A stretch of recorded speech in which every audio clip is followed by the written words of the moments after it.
Hai singers, ketemu lagi dengan saya Indra Aziz di Vokal Plus Bebaskan Suaramu. Beberapa hari yang lalu, video performance live dari Keisha Lefronka dengan lagu Tak Ingin Usai viral di berbagai media sosial. Sayangnya nih, viralnya video itu adalah karena sebuah insiden di mana Keisha menyanyikan part yang ditunggu-tunggu banget. Itu ya kurang bagus lah, goyang atau fals lah, kurang lebih begitu ya. Memang cukup fatal ya, karena itu part yang ditunggu-tunggu oleh semua orang, di mana part itulah yang viral di TikTok. Dan saat orang itu mengcover lagu Tak Ingin Usai, itu part itu yang menjadi highlight atau menjadi challenge dari lagu itu untuk di cover. Udah gitu, semua yang cover lagu Tak Ingin Usai itu bagus-bagus ya, mencapai nada tingginya dengan sangat bagus. Jadi orang tuh udah ekspektasinya Keisha sebagai penyanyi originalnya akan bisa melakukan itu dengan lebih baik lagi. Menanti kau tuh kembali, wajahku,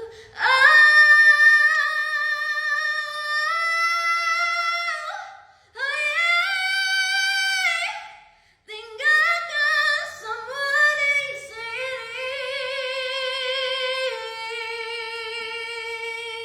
Lalu sebagian dari netizen ya biasalah ya mulai membuli Keisha. Tapi untungnya ada beberapa fans Keisha yang juga memberikan dukungan lewat komen-komen. Dalam video ini saya akan beberkan alasan kenapa hal itu bisa terjadi ya. Ini menurut analisa saya ya. Dan juga terakhir saya akan memberikan solusi untuk Keisha. Jadi untuk teman-teman semua nonton sampai habis ya. Kalau Keisha nonton video ini, nonton sampai habis juga ya. Semoga ini menjadi inspirasi dan juga menjadi solusi untuk ke depan. Pertama, kita mulai dari lagunya itu ya, Tak Ingin Usai.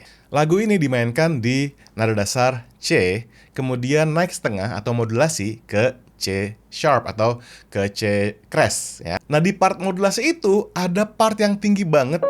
Keisha harus ngebelt sampai ke nada F ya. Nada F itu buat cewek itu tinggi banget untuk di belt tanpa masuk ke head voice ya, tapi tetap diteriakin itu sampai ke F, itu tinggi sekali. Itu part setelah bridge ya. Nah, itu tuh harus dilakukan dengan teknik yang bener-bener hati-hati dan harus pas lah masuknya tuh, vokalnya mesti pas. Kalau enggak, akan goyang, akan break, akan pecah suaranya. Bahaya banget ya. Saya lihat di beberapa video live-nya Keisha, itu selalu menjadi part yang kesulitan untuk Keisha lakukan. Menanti kau tuh kembali,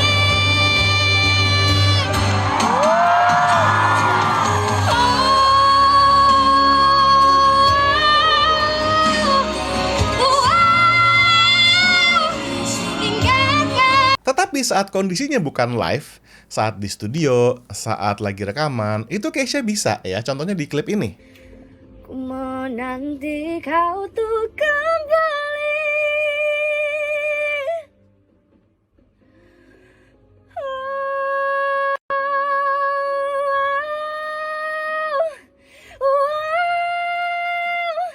Tinggalkan semua di sini. Ya kan, bagus kan? Jadi masalahnya tuh bukan Keisha yang nggak nyampe, bukan.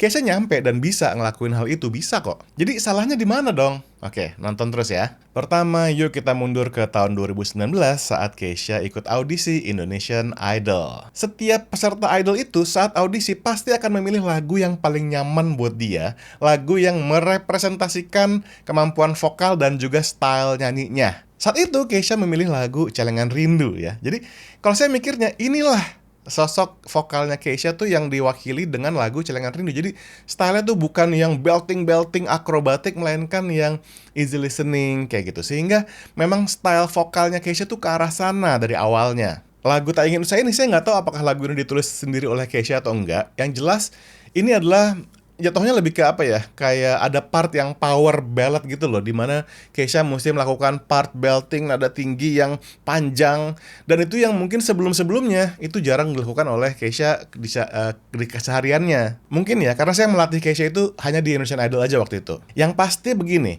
menyanyikan lagu yang sulit seperti itu ya, kalau kondisinya kita lagi tenang kayak saya nih di studio saya sendiri ya, nggak berisik, nggak ada penonton, saya siap dan saya cuma nyanyi satu lagu doang, itu pasti bisa lebih mudah dan lebih nyaman untuk saya lakukan ya, risikonya lebih kecil. Makanya kalau wawancara di TV, wawancara di radio, di mana nyanyi ini paling cuma 1-2 lagu, pasti aman lah, lebih aman lah gitu kurang lebih. Masalahnya guys, kalau live concert itu beda lagi ya. Live concert dengan audience, dengan penonton beneran, itu medan perang, Bung. Beda ya, kalau lagi rekaman tuh kita bisa diulang-ulang, bisa diedit. Pertama gini, live concert ya, itu beda sama wawancara, beda sama rekaman. Live concert nggak mungkin cuma 1-2 lagu.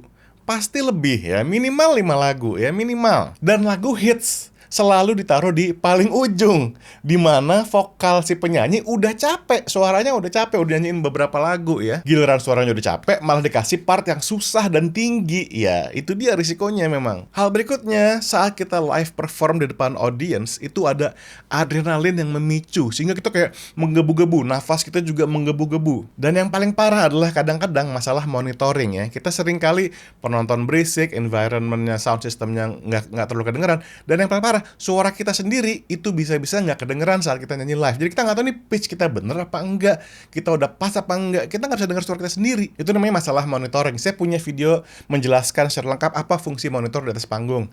Nonton ya. Dan semua itu terakumulasi dan memunculkan satu masalah yang paling utama bagi semua penyanyi saat nyanyi live. Yaitu apa? Overpower. Overpower adalah di mana kita terlalu banyak menggunakan power sehingga tekniknya itu terkompromis ya. Jadi teknik itu menjadi buyar karena kita terlalu banyak menaruh power di situ. Ya anggap kita mau nembak, nge-shoot biliar gitu ya. Kan kita mesti pas powernya ya nggak sih? Mesti pas. Kalau kita terlalu banyak powernya ya bolanya ngacar-ngacir kemana-mana. Sama kayak vokal juga. Kita nggak boleh overpower saat kita akan melakukan teknik yang sulit. Harus pas dan balance. Nah ini masalah overpower ini bukan masalah Kesha doang ya. Banyak penyanyi yang pernah melakukan dan tertangkap kamera. Contohnya Unmesh ya. Itu pernah saya bikin video full menganalisa soal Unmesh Fales di TV ya. Itu juga karena overpower ya. Kalian bisa nonton videonya di channel ini juga. Dan juga terakhir ya kita semua tahu ya Kesha sempat nggak aktif nyanyi selama 2 tahun loh. 2 tahun ya. Lalu nyanyi lagi live di depan orang banyak, nyanyinya lagu itu di part yang tinggi banget ya. Itu semua ya ikut mengkontribusi kepada masalah ini. Gitu ya. Jadi stamina di atas panggung, teknik vokal dan juga monitoring dan overpower itu semua yang menyebabkan Kesha kesulitan saat nyanyi live di atas panggung di lagu ini terutama. Saya akan kasih contoh overpower ya. Saat misalkan ini kalau nadanya nada cowok ya. Kalau nada cowok itu nada bridge tingginya tuh kurang lebih. Misalnya saya mau nyanyi nada itu C misalnya ya. Kalau saya mau nyanyi ini tuh dengan saya belting, saya mau melakukan mixed voice, itu saya mesti pas powernya sama penempatan vokalnya mesti pas. Kayak gitu. Tapi kalau saya overpower, saya tekniknya buyar,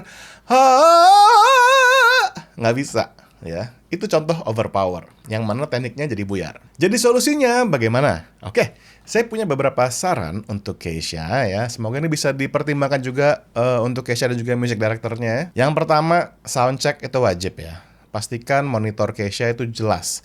Either pakai ear monitor atau monitor di panggung. Yang pasti monitor mesti pastiin buat penyanyi seperti Kesha itu mesti jelas banget. Sebenarnya bukan cuma Kesha doang, semua penyanyi itu perlu monitor yang jelas. Itu satu ya, monitor. Kedua, nggak ada salahnya kalau saat kita nyanyi live yang riskan seperti itu, penonton banyak segala macam, turunin nada dasarnya. Ini kan main di C, naik ke C sharp ya.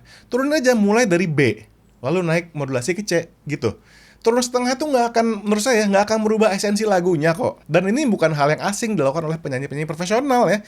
Bon Jovi aja juga sering gitu. Dia nyanyi, misalkan biasanya di C, turunin ke B gitu. Banyak lah penyanyi yang profesional melakukan itu.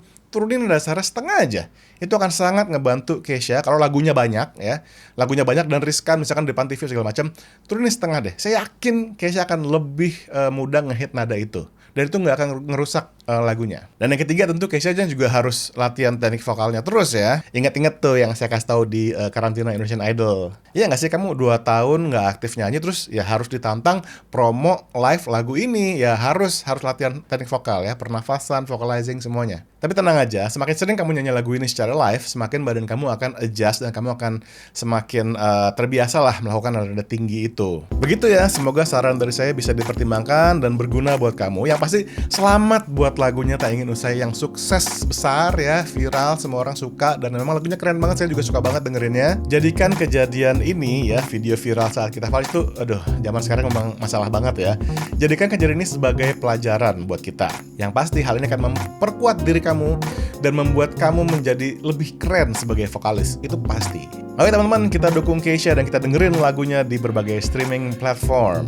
Sekian aja untuk video hari ini. Thank you so much for watching. Sampai ketemu di video selanjutnya dan selalu bebaskan suaramu. Bye.